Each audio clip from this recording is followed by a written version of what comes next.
This is Anjani Shukla is here. आज हम एक इम्पोर्टेंट टॉपिक पे बात करेंगे। जो टॉपिक है हमारा गोल, हमारा लक्ष्य, हमारा एम। अगर हमें कहीं जाना है या कहीं पहुंचना है, किसी चीज़ को पाना है, तो हमें हमारा गोल कैसा रखना चाहिए। अब जैसे हम अगर कहीं जाते हैं, यहाँ से हमने जाने का डिसाइड किया, यहाँ से अगर मान लीजिए हमें मुंबई जाना है, सूरत जाना है, अहमदाबाद जाना है, कहीं भी जाना है, तो हम स्टेशन पे जाते हैं तो सबसे पहले हम वहाँ टिकट बुक कराते हैं। और टिकट जब लेने जाते हैं तो हम टिकट काउंटर से जब वो हमसे पूछता है कि आपको कहाँ जाना है, तो हम एक स्पेसिफिक जगह बताते हैं। और वो जगह जब वो जानता है तो हमें उस ट्रेन का टिकट देता है। यानी कि एक छोटी सी यात्रा करना हो तो भी हमें एक गोल सेट करना पड़ता है। और हम अपनी पूरी लाइफ को बिना गोल के ही चलने देते हैं। जैसा लोग बोलते हैं वैसा हम करते जाते हैं, जैसा वो हमें समझाते हैं वही हम सुनते हैं, और वही चीज़ आगे अपनी लाइफ में हम अप्लाई करके और आगे बढ़ते हैं। लेकिन हमें हमारा गोल सेट करने से पहले हमें हमारा गोल फाइंड आउट करना है। जैसे अगर आपको आपका गोल पता है तब तो ठीक है। यदि आपको आपका गोल नहीं पता है तो आपको ये फाइंड आउट करना है कि आपका वो कौन सा ऐसा काम है जिसके लिए आपको पेमेंट ना मिले फिर भी आपका मन वो काम करने को भूलेगा। और जब आपका मन वो बोलता है कि नहीं मुझे ये काम करना है, उसके लिए भले आपको पेमेंट मिले या ना मिले, चाहे जैसा वक्त आए, मतलब उस काम को करने में आपका इंटरेस्ट रहता है। जब आपका इंटरेस्ट रहता है तो कोई फ़र्क नहीं पड़ता है कि सर्दी है, गर्मी है, ठंडी है या बरसात हो रही है। आप अपने उस काम को इतना खुल के करते हैं, अपने दिल से करते हैं कि वो चीज़ आपका पैशन बन जाती है। और जो आपका पैशन होता है, जैसे जो आपका पैशन होता है उसके अंदर आप 100% देते हैं, कोई ज़ोर ज़बरदस्ती नहीं होती। आपका दिल ये कहता है कि हमको ये काम करना चाहिए। फिर सिचुएशन चाहे जैसी हो, कंडीशन चाहे जैसी हो, करने में मज़ा आ रहा हो या ना आ रहा हो, लेकिन आपका मन ये बोलेगा कि हमें ये काम करना है। आपको वो आपका काम फाइंड आउट करना है। वो जैसे सचिन तेंदुलकर है, अपने सचिन तेंदुलकर को क्रिकेट में अपना 100% देना था। लता मंगेशकर अपना सिंगिंग में 100% देती थी सॉरी। तो उनको उस काम में, यानी उनका गोल जो था वो सेट था।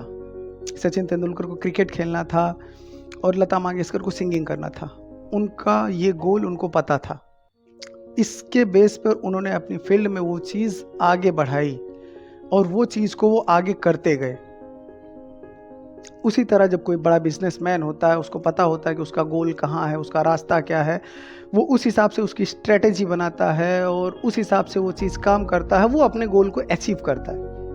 बट आपको आपका वो गोल फाइंड आउट करना है, पता करना है कि आपका वो ऐसा कौन सा काम है जो आपको दिल से करने के लिए मजबूर करता है, जिसको काम आप करने लगो तो आपकी नींद उड़ जाए और आपको भूख प्यास ना लगे। आपको मतलब ये चीज़ है कि आपका वो फोकस इतना हो जाए कि आपको कुछ भी ध्यान ना हो। आपको सबसे पहले ये गोल पता करना है।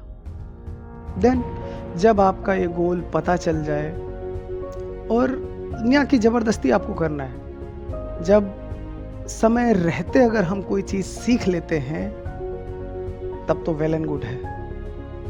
जब समय हमें सिखाता है तो हमें ज़बरदस्ती करना पड़ता है।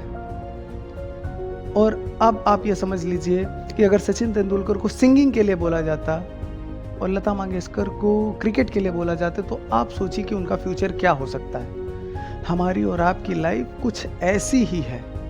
अगर हम कोई चीज़ दिल से कर रहे हैं तब तो ठीक है, और अगर नहीं कर रहे हैं तो इसका मतलब है कि हम सचिन तेंदुलकर को सिंगिंग के लिए बोल रहे हैं। आपका मन नहीं है लेकिन फिर भी काम करना पड़ता है। समय रहते आप बदल गए तब तो बहुत सही है, वरना अगर समय आपको बदलेगा बहुत तकलीफ होगी फ्रेंड्स, बहुत तकलीफ होगी। सो आपको आपका स्पेसिफिक गोल पता करना है। एक बार जब आपका गोल पता चल जाए आपको, फिर उसके बाद में आपको अपने गोल, अपने लक्ष्य, अपने एम को कहीं राइट डाउन कर देना है, लिखना है, आपकी आंखों के सामने रहे, ऐसा गोल आपको बनाना है। और जब एक बार आपको पता चल जाए कि नहीं, ये गोल है, ये मेरा एम है, ये मेरा टारगेट है जिसे मुझे अचीव करना है। हम गोल के बिना ऐसे होते हैं जैसे एक समंदर में एक शिप होती है। समंदर में एक जब शिप होती है तो उसमें एक मतलब मीटर होता है, जो मीटर ये बताता है कि इसको किस रूट पे जाना है। वो हमें डिसाइड करती है, दिशा सूचक यंत्र जिसको बोलते हैं, वो डिसाइड करती है कि इस शिप को पूर्व जाना है, पश्चिम जाना है, उत्तर जाना है, दक्षिण जाना है। लेकिन ये चीज़ की नॉलेज भी उस शिप के कैप्टन के पास होती है। जब वो कैप्टन अपनी उस शिप में बैठता है तो उसको वो गाइड करता है कि इस शिप को कहाँ जाना है। और बिना कप्तान की जहाज ऐसी होती है कि वो समुद्र में गोल गोल घूम रही है। आपको ये चीज़ फाइंड आउट करना है कि आपने अपनी शिप में किसी कैप्टन को बैठाया है या वो आज भी अपने उसी समुद्र में इधर उधर घूम रही है। हाँ फ्रेंड्स, तो आपको ये चीज़ फाइंड आउट करना है